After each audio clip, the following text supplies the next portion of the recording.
Olá, o programa O Segredo de hoje foi até o mundo dos mortos. Estivemos no cemitério municipal da cidade de Curitiba, onde conhecemos a guria do cemitério.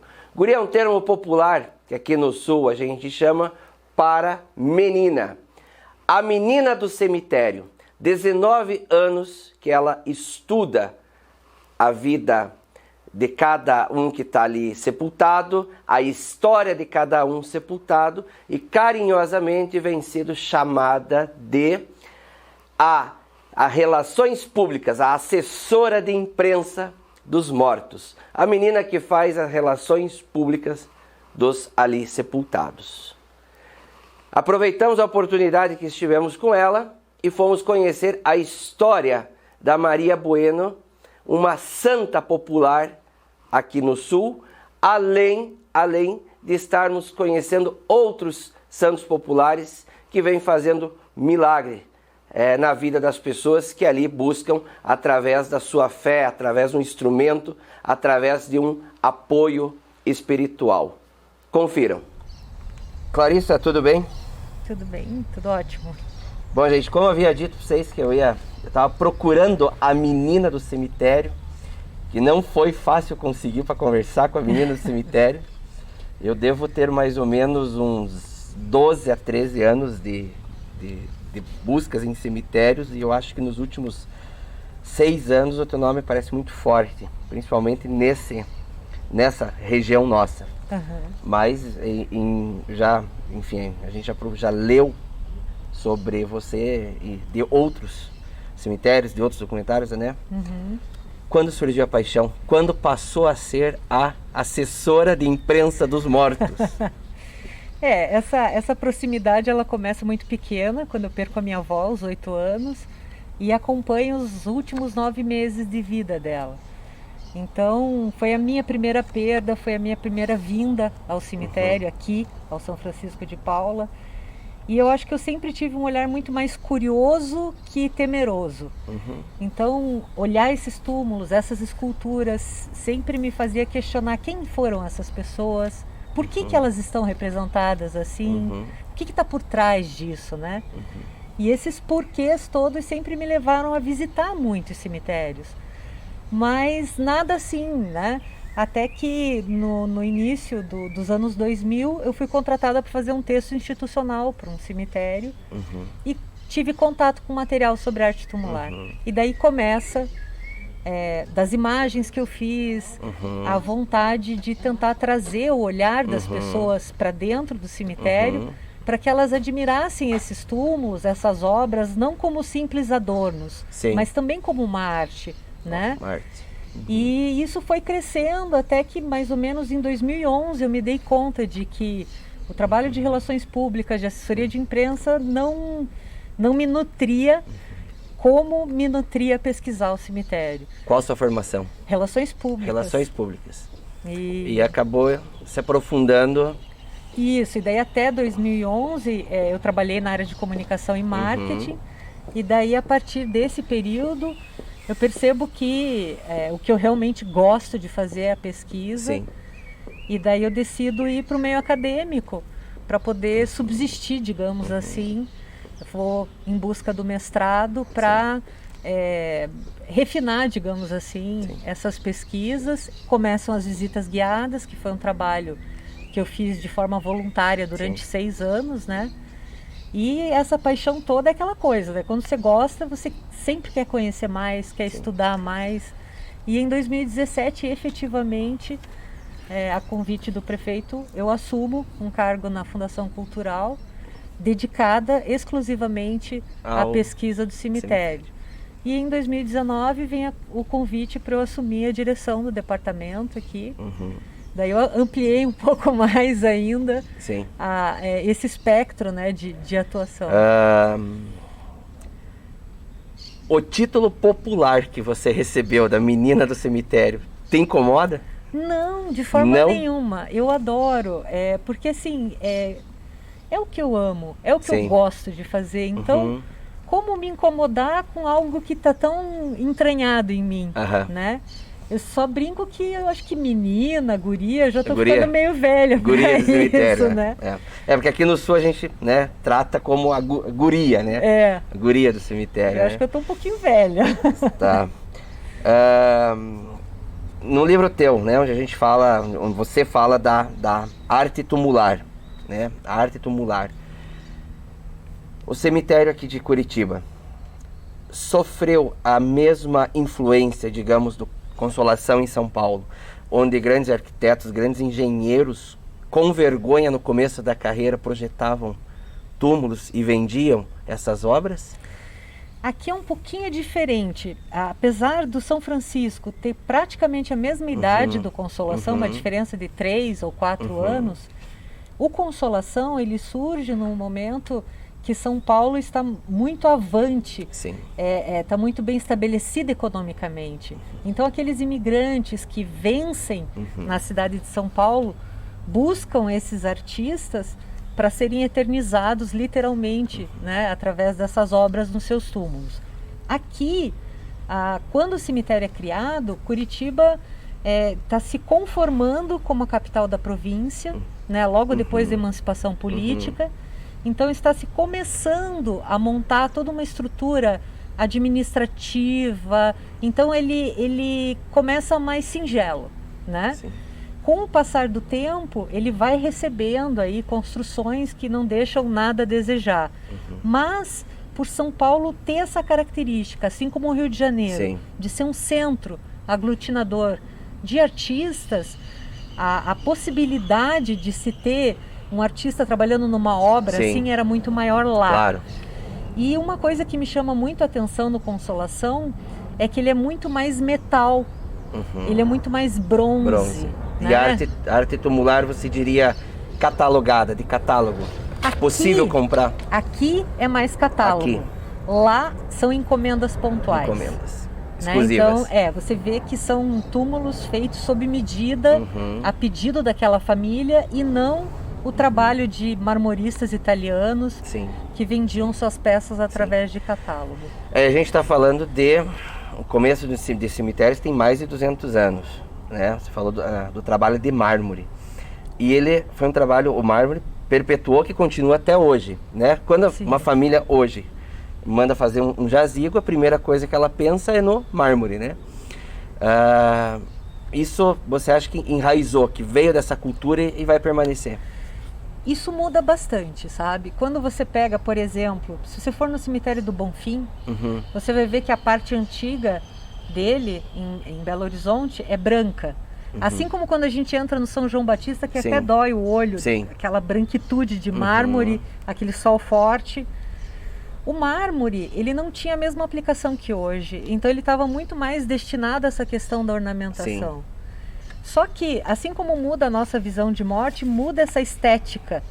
Então, as primeiras décadas do século XX, elas são marcadas pelo uso do granito e uma arquitetura cada vez mais racional. Então, a gente perde um pouco dessa ornamentação dos túmulos, desses adereços forjados em bronze ou esculpidos em mármore, e entra uma visão mais racional, mais despida de símbolos.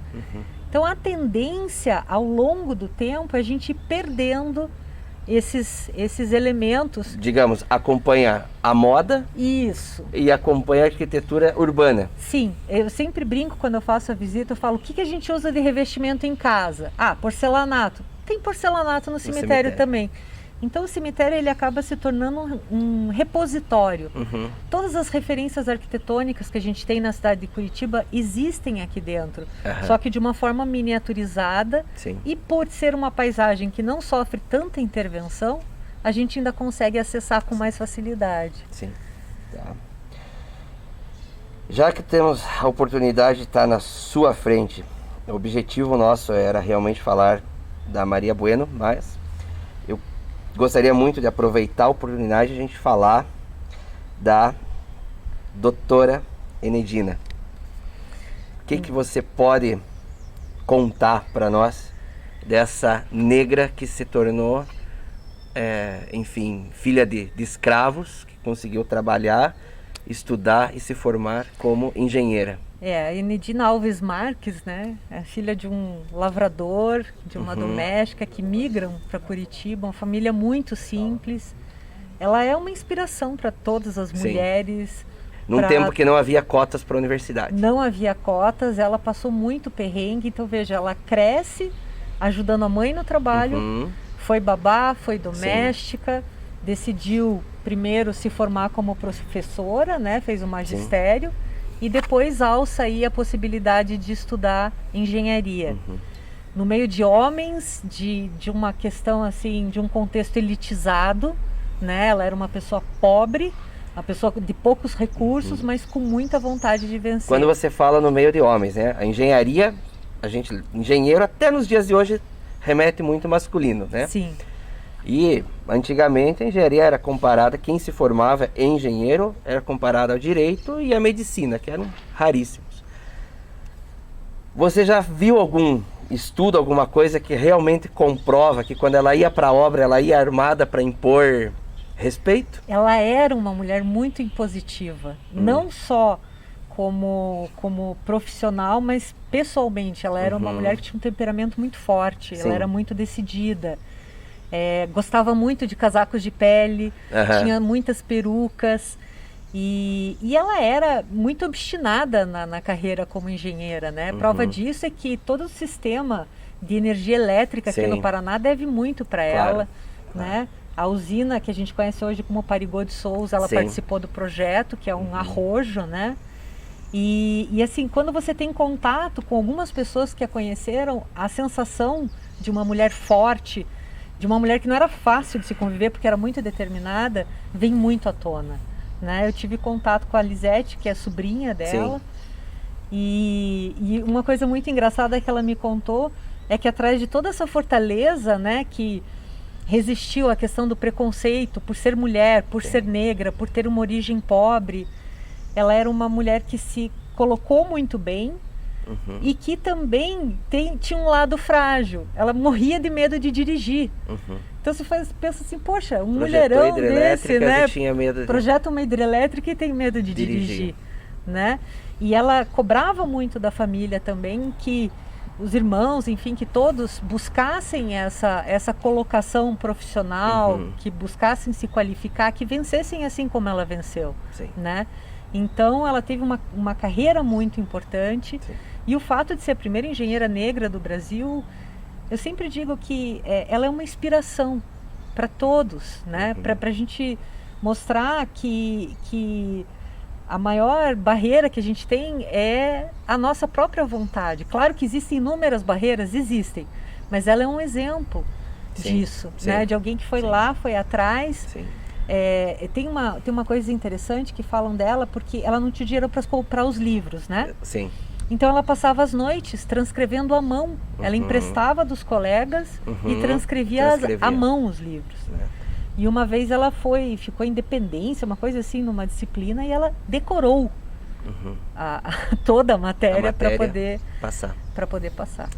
Nós estamos no ano de 2021, então está fazendo 40 anos da morte dela. Isso. E que também não foi uma morte,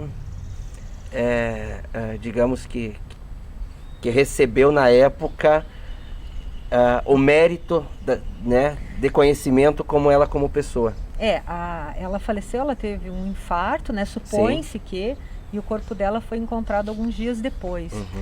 E à época, a maneira como a imprensa tratou expôs muito a Enedina, né? Infelizmente, que era uma mulher sozinha, caída no chão, fotos, foi uma coisa assim que foi muito explorada de uma forma extremamente negativa, algo que definitivamente ela não merecia, né? Agora entrando numa parte de imprensa, né, cuja você entende bem.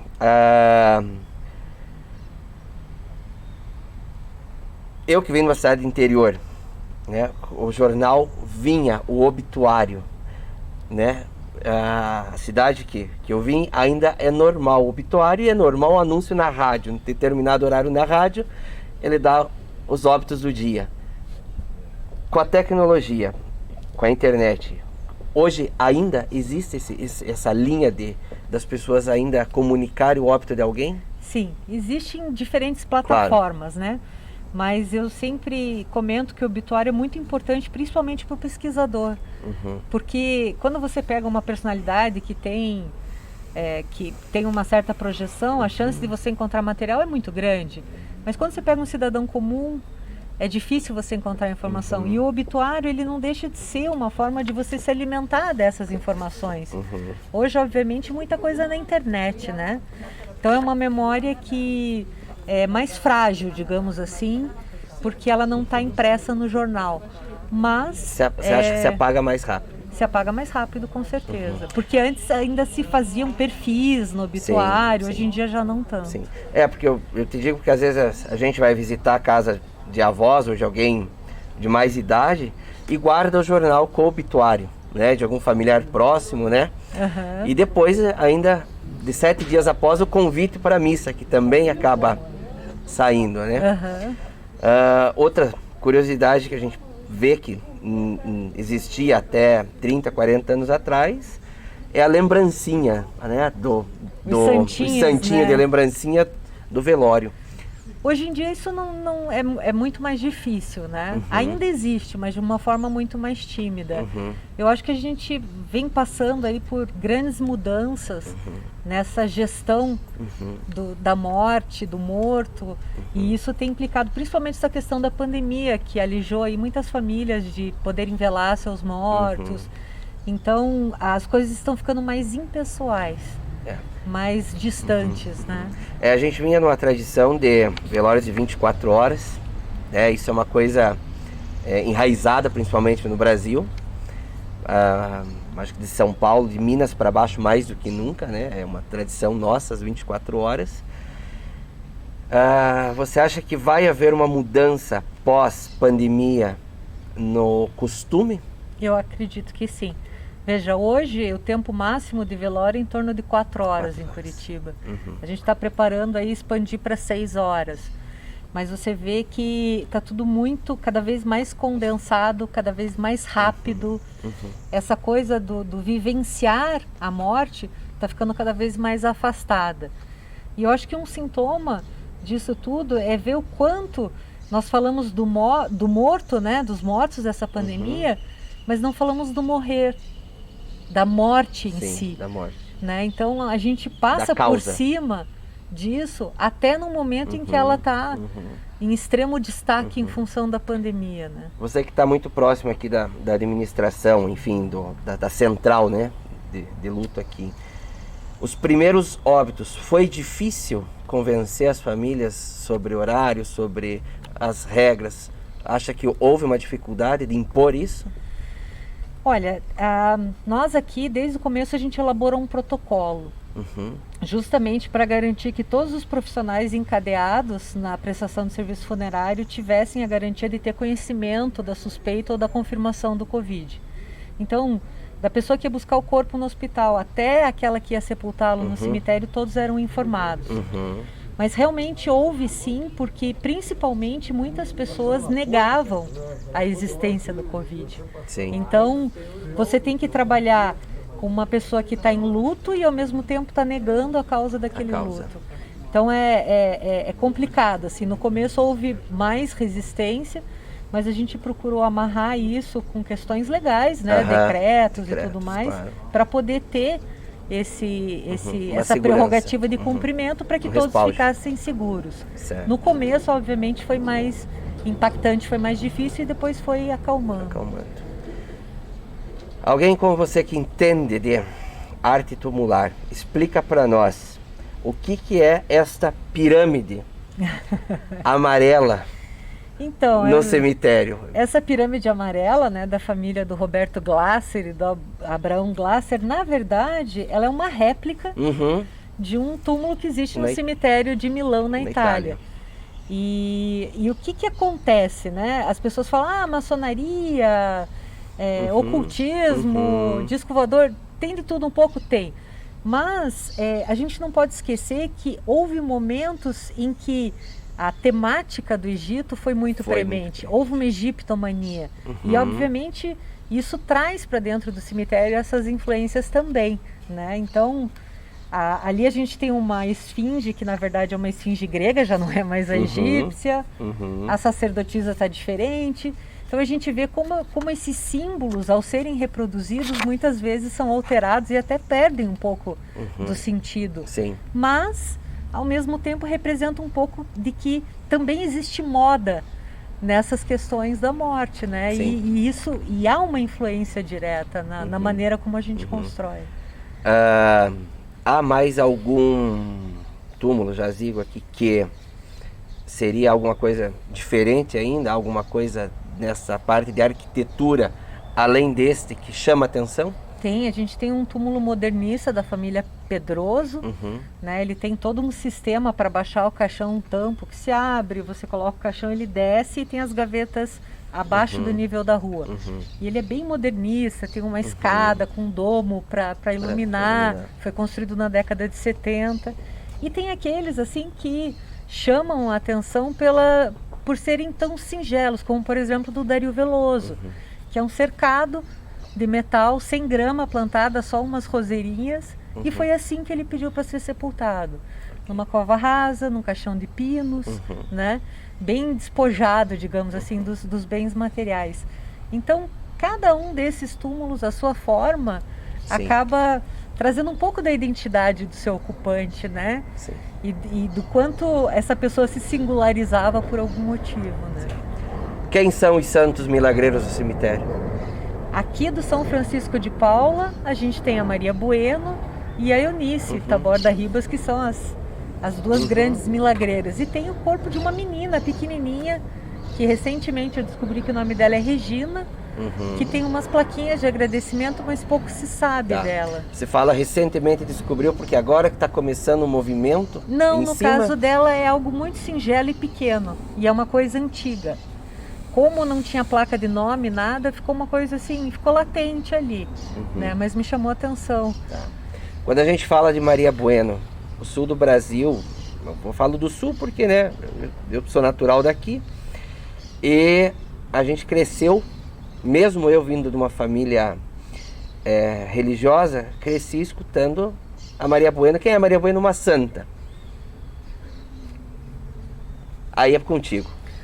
Bom, a Maria Bueno, ela é uma intercessora, né? Ela é uma porta-voz, digamos assim, dos curitibanos e de muitos outros cidadãos aí de outras cidades e estados e até nacionalidades, né?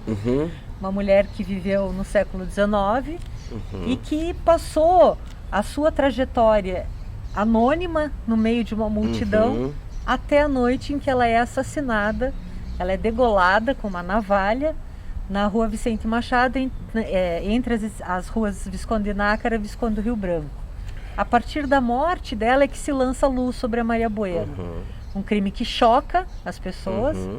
Se acusa o soldado Diniz, que seria, segundo os livros, os jornais da época, Amásio, né? Então, assim, o fato da Maria Bueno ter sido morta à noite na rua, automaticamente imputam a ela a profissão de marafona, de prostituta, a colocam como amante do soldado Diniz.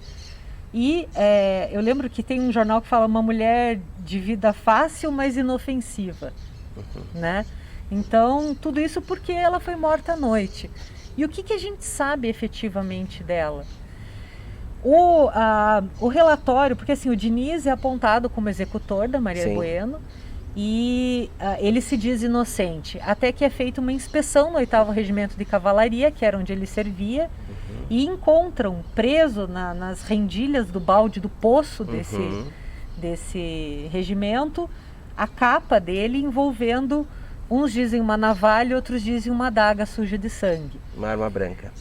Automaticamente ele é preso, né?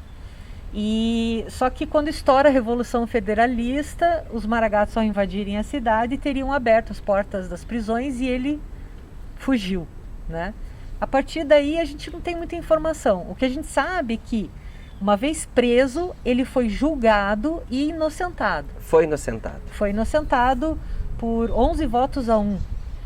Só que como não foi unânime a absolvição dele, ele continuou preso. Daí ter estado preso até os Maragatos chegarem em Curitiba.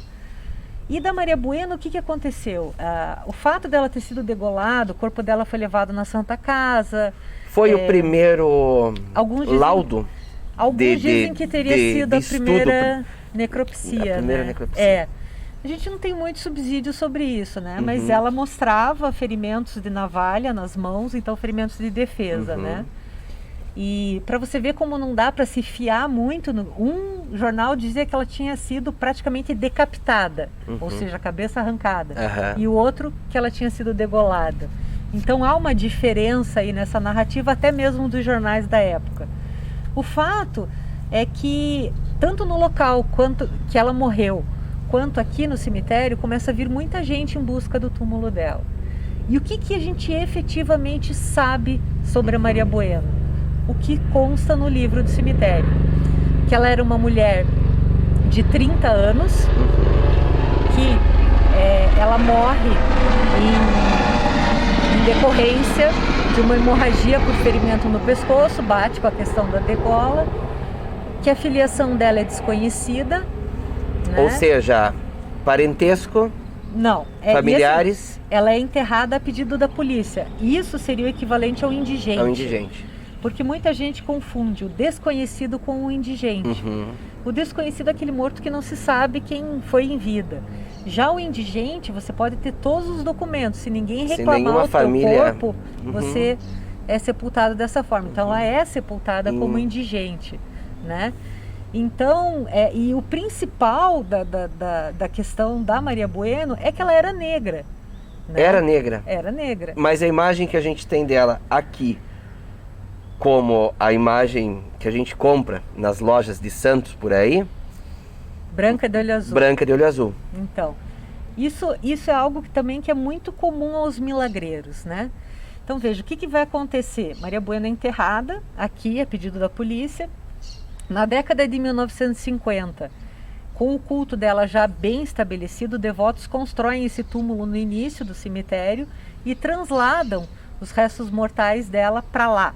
Então você já tem uma legião de devotos, né? E fãs também, né? Mas de pessoas que têm esse culto a Maria Bueno, né?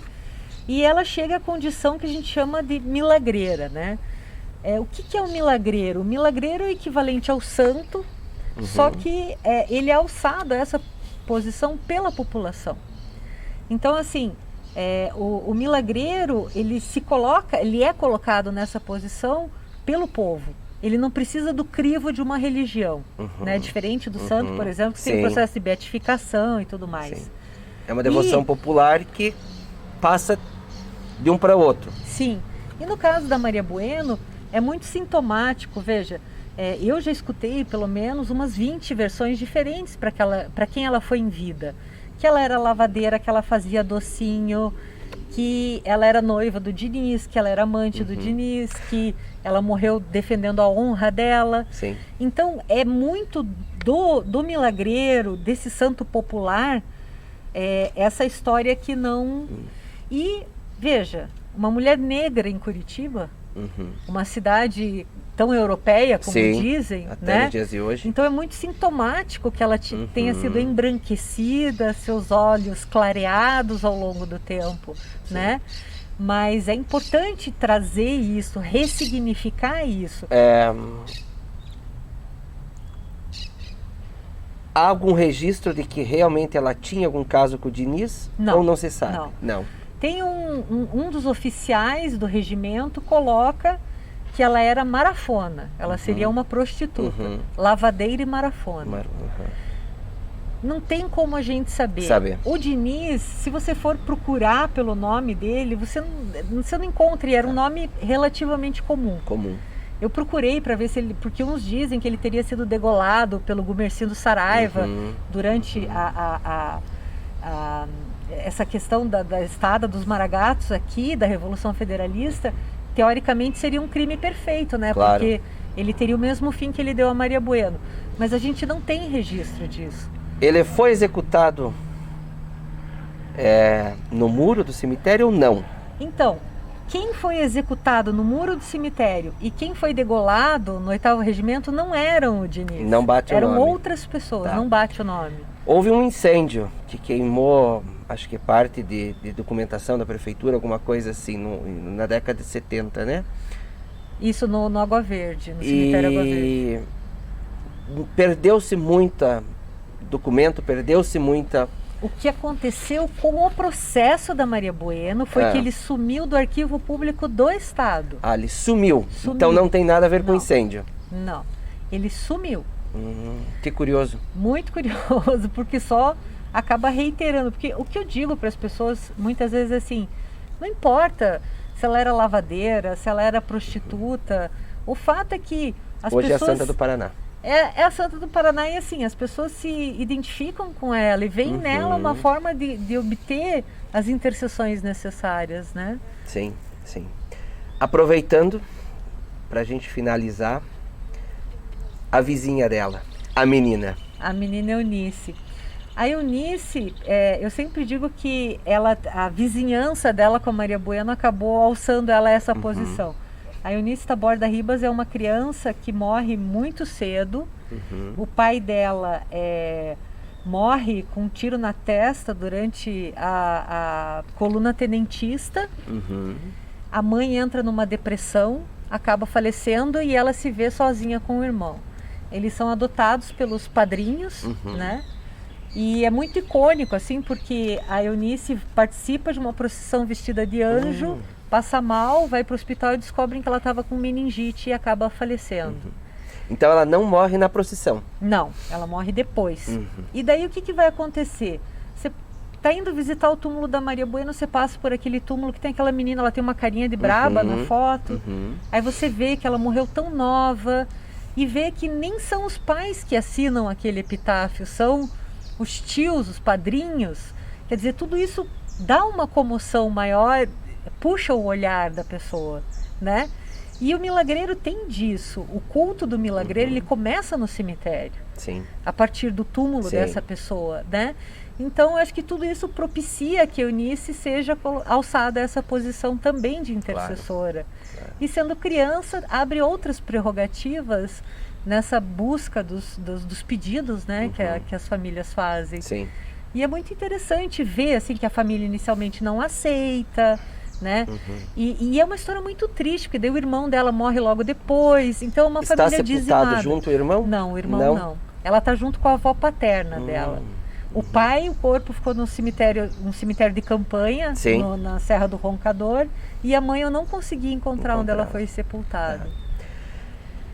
Para quem te acompanha e para quem está conhecendo o teu trabalho agora, acho difícil porque, enfim, quem gosta de cemitério já ouviu falar de ti. Aonde que a gente encontra teus livros, enfim, material teu, como é que a gente faz? Bom, fala um pouco dos 3 livros seus aí. O primeiro livro se chama Um Olhar, Arte no Silêncio, foi lançado em 2006 e foi um olhar fotográfico sobre 54 esculturas aqui dentro. A ideia inicial era despir o olhar das pessoas desse preconceito que existe, mostrando que há sim beleza no cemitério e que é apenas uma forma, a maneira como a gente vê que vai determinar isso. Esse livro já esgotou, infelizmente. Mas tem o guia de visitação, tem uma abordagem de arquitetura, geologia, simbologia. Ele tem para vender aqui na Livraria do Paço, na Praça Generoso Marques, e quem eventualmente precisar pode entrar em contato também via Facebook. Tem uma página que é lá onde eu divulgo também as visitas guiadas, facebook.com/cemitério municipal. E o terceiro filho, né, depois do guia, foi o Memento Mortuorum, que daí você ama tanto o lugar, você quer que ele seja preservado. Aí foi um inventário que foi feito com uma proposta bem particular de tombamento, respeitando as características do cemitério, né? E vamos ver aí, mais pra frente, se aparece mais alguma coisa. Agora tem que trabalhar a nível estado, alguma coisa. A paixão ela continua mesmo, eu sempre brinco, são 5.743 famílias, Sim. são 5.743 túmulos aqui, são mais de 96 mil sepultados. Sim. Então são 96 mil possibilidades de se contar uma trajetória, Claro. de se lançar um olhar sobre Curitiba. Sim. Quanto tempo tem esse cemitério? Este aqui, 167 anos. 167. Foi inaugurado em 1º de dezembro de 1854. O mais antigo de Curitiba. É o mais antigo. Ok. Clarice, te agradeço. Imagina, eu que agradeço. Em nome da SPTV e, enfim, engrandeceu muito, né? Eu particularmente, que há muito tempo queria dar um jeitinho de chegar até ti e eu sei que do pessoal que está acompanhando também. Obrigado. Eu que agradeço.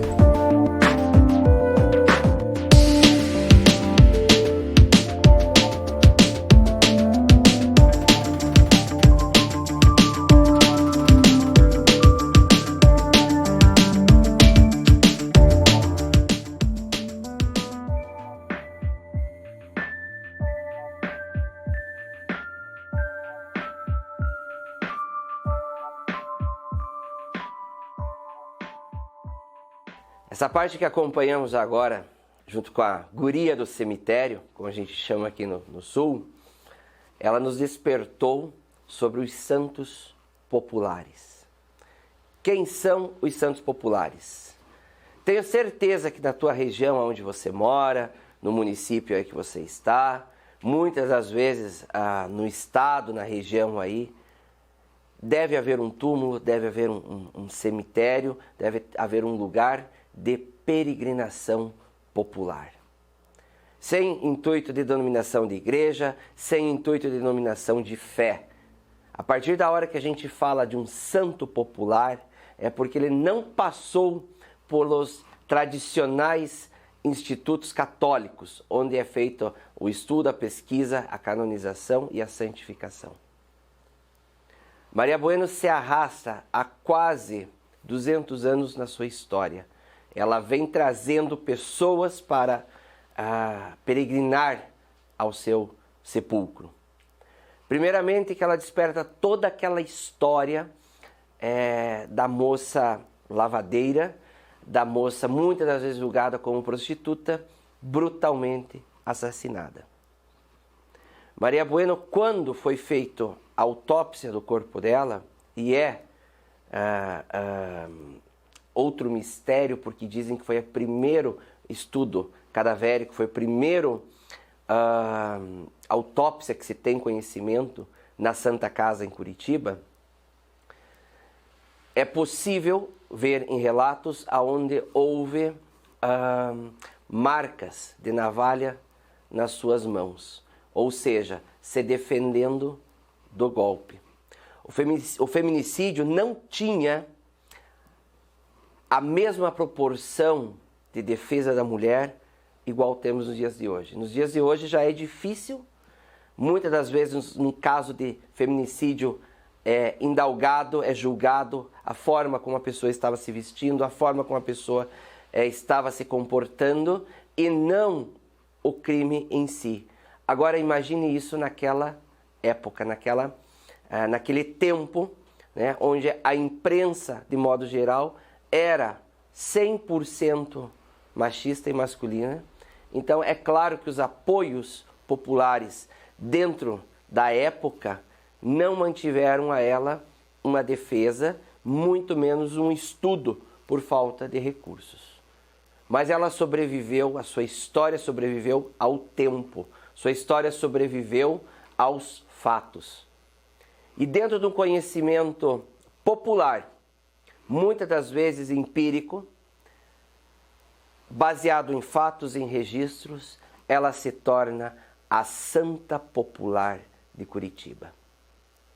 A Santa Popular de Curitiba que arrasta centenas e centenas de pessoas todos os dias até o seu túmulo, até o seu jazigo no cemitério São Francisco. Primeiramente ela estava sepultada num outro sepulcro, em outro túmulo, e posteriormente trouxeram ela para este sepulcro que vocês estão vendo agora. Neste sepulcro que trouxeram ela, há relatos de pessoas que em alguma manifestação espiritual ela teria dado as ordens da dimensão e de como ela queria que fosse construído o seu sepulcro, sua tumba. Vocês podem ver que existem milhares de placas coladas no entorno do muro, próximo no muro do cemitério, próximo ao seu túmulo, onde as pessoas colam placas de agradecimento, de reconhecimento, algumas delas inclusive fora do Brasil. O movimento popular que levou ela a se tornar uma milagreira,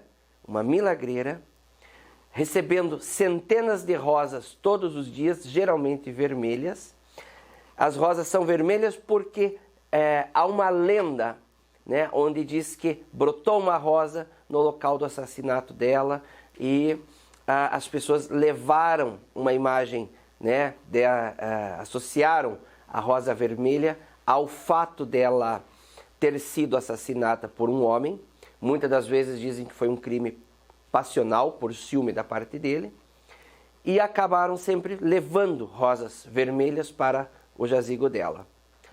Curiosamente, logo ao lado, né, vizinho de tumba, nós temos o túmulo da menina, da pequena Eunice, que se tornou outra milagreira, né, outra menina milagreira que vem crescendo a sua proporção de fé, pegando uma carona juntamente com as pessoas que visitam o túmulo da Maria Bueno.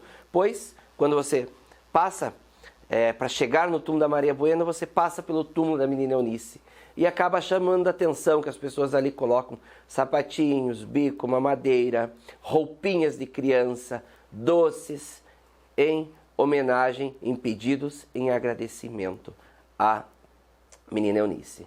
Tanto ela, menina Eunice, quanto a Maria Bueno se tornaram fenômenos, se tornaram símbolos de fé popular, sem placa, sem religiosidade, sem nome de igrejas, apenas através de uma devoção popular.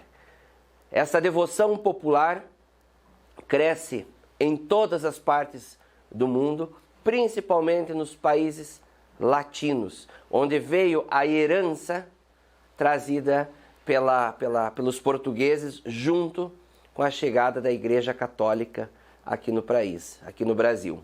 Então nós já tivemos alguns santos que já foram reconhecidos, canonizados pela Igreja Católica, que começaram com movimentos como este, da menina Eunice, da Maria Bueno e de tantos outros.